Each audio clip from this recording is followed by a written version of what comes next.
Welcome to kitchen queen.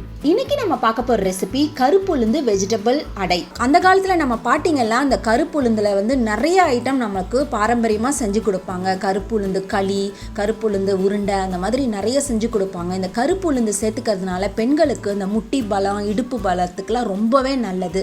அந்த வகையில் இன்றைக்கி நம்ம இந்த கருப்பு உளுந்தை வச்சு நம்ம ஒரு வெஜிடபிள் அடை செய்ய போகிறோம்.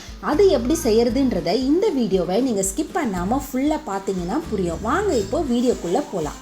1/4 கிலோ அளவு அரிசி எடுத்திருக்கேன். நான் ரேஷன் புழுங்கல் அரிசி எடுத்திருக்கேன். உங்களுக்கு எந்த அரிசி எடுக்கணுமோ நீங்கள் எடுத்துக்கலாம். இட்லி அரிசி கூட நம்ம யூஸ் பண்ணிக்கலாம். இப்போ இதை நான் தண்ணி ஊற்றி நல்லா கழுவிட்டு ஒரு 5 மணி நேரம் ஊற வைக்க போகிறேன். அதே மாதிரி ஒரு 125 கிராம் அளவு கருப்பு உளுந்து எடுத்திருக்கேன். அதையும் நல்லா கழுவிட்டு ஒரு 5 மணி நேரம் ஊற வைக்க போகிறேன். இப்போ 5 மணி நேரம் ஊறிடுச்சு. நம்ம அந்த அரிசியை மிக்ஸி ஜாரில் போட்டுக்கலாம். ரெண்டுத்தையும் ஒன்றா கூட போட்டு அரைச்சிக்கலாம். மிக்ஸி ஜார் கொள்ளாது, அதனால் நான் அரிசியை இப்போ தனியாக அரைச்சிக்கிறேன். 4 காஞ்ச மிளகாய் போட்டிருக்கேன். கொஞ்சமாக பெருங்காயத்தூள், 1 ஸ்பூன் அளவு சீரகம், தேவையான அளவு உப்பு. இது போட்டுட்டு நம்ம ரொம்ப மையாலாம் அரைக்கக்கூடாது. ஒரு ரவை பதத்துக்கு நரன்னு அரைச்சா போதும். நம்ம எப்போவுமே அடைக்கலாம் எப்படி அரைப்போம் அந்த மாதிரி அரைச்சிக்கணும். இப்போ இதை ஒரு மிக்சிங் பவுலில் போட்டுக்கலாம். இந்த பதத்துக்கு நீங்கள் அரைச்சிக்கோங்க. இப்போ அந்த உளுந்தையும் நம்ம அதே மாதிரி ரொம்ப மையா இல்லாமல் இந்த மாதிரி நரன்னு போட்டு அரைச்சிக்கலாம். இந்த உளுந்து தோலோடு நம்ம சேர்த்து நம்ம யூஸ் பண்ணுறதுனால ரொம்பவே ஹெல்த்தியான ஒரு ஃபுட்டு இது. இப்போ இதையும் அந்த அரிசி மாவோடு சேர்த்து நல்லா கலந்து விட்டுக்கலாம். கொஞ்சமாக மிக்ஸி ஜாரில் தண்ணி ஊற்றி கலந்து விட்டுக்கோங்க. ரொம்ப தண்ணி ஆக்கிடாதீங்க மாவை. இது கெட்டியான பதத்தில் தான் இருக்கணும், அடை மாவு பதத்தில். பாருங்கள், இந்த மாதிரி கலந்து விட்டாச்சு.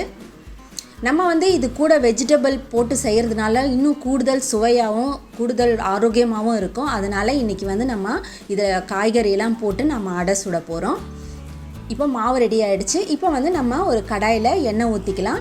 எண்ணெய் ஊற்றிட்டு கொஞ்சமாக கடுகு, 1 ஸ்பூன் அளவு உளுந்தம்பருப்பு, 1 ஸ்பூன் அளவு கடலைப்பருப்பு, இது நல்லா செவக்க வறுத்துக்கலாம். இப்போ நல்லா வறுந்துருச்சு பாருங்கள். இப்போ ஒரு வெங்காயம் சின்னதாக கட் பண்ணி வச்சுருக்கேன், அதை சேர்த்துக்கலாம். ஒரு பச்சை மிளகா பொடியாக நறுக்கியது, அதையும் சேர்த்துக்கிறேன். இப்போ வெங்காயம்லாம் ரொம்ப நல்லா வதங்கணும்னு கிடையாது. ஒரு அரை வேக்காடு வெந்துச்சுன்னா போதும் காயெல்லாம். அதே மாதிரி 1 கப் அளவு கோஸை நல்லா திருகி வச்சுருக்கேன், அதையும் சேர்த்துக்கிறேன். ஒரே ஒரு கேரட், அதையும் திருகி வச்சுருந்தேன், அதையும் சேர்த்துக்கிறேன்.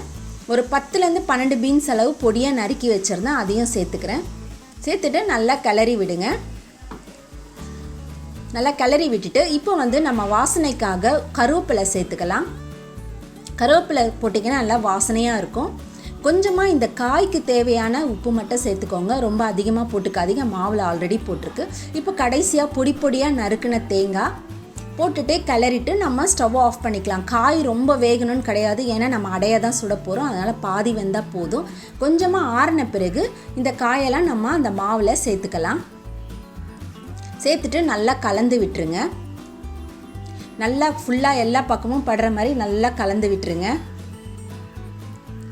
இந்த காயெல்லாம் சேர்த்து இந்த அடை செய்யும்போது அவ்வளோ ஒரு சுவையாக இருக்கும். இதுக்கு நீங்கள் சைட் டிஷ் கூட உங்களுக்கு தேவைப்படாது. ஆனால் சட்னி வச்சு சாப்பிட்டிங்கன்னா இன்னும் ரொம்ப சுவையாக இருக்கும். தேங்காய் சட்னி, ஸ்பெஷலாக தேங்காய் சட்னி இந்த அடைக்கு அவ்வளோ ஒரு ஆப்டாக இருக்கும். இப்போ கல் வச்சுக்கலாம். தோசை கல் நல்லா காஞ்சிருச்சு. இப்போ நம்ம அடை மாவு எடுத்து ஊற்றி தோசை வாக்குற மாதிரி வாத்துக்கலாம். இப்போ சுற்றிலும் எண்ணெய் விட்டுக்கலாம். இல்லை நீங்கள் நெய் கூட சேர்த்துக்கலாம். நெய் சேர்த்தா கூட நல்லாயிருக்கும். நல்லா எண்ணெய் விட்டு கொஞ்சம் நல்லா வேகட்டும். இது தோசை மாதிரி சீக்கிரம் வேகாது, கொஞ்சம் நேரம் எடுக்கும். கொஞ்சம் நல்லா வெந்த உடனே பெரட்டி போட்டுக்கலாம். இப்போ நல்லா வெந்துருச்சு. அவ்வளோதாங்க, நம்மளுடைய கருப்பு உளுந்து வெஜிடபிள் அடை செம்மையாக சூப்பராக ரெடி ஆகிடுச்சு. நீங்களும் இதை உங்கள் வீட்டில் ஒரு வாட்டி ட்ரை பண்ணி பாருங்கள். உங்களுடைய ஃபீட்பேக்கை என்னுடைய கமெண்ட்டில் போடுங்க. உங்களுக்கு இந்த வீடியோ ரொம்ப பிடிச்சிருந்ததுன்னா உங்கள் ஃப்ரெண்ட்ஸ்க்கெல்லாம் ஷேர் பண்ணுங்கள், கமெண்ட் பண்ணுங்கள், லைக் பண்ணுங்கள்.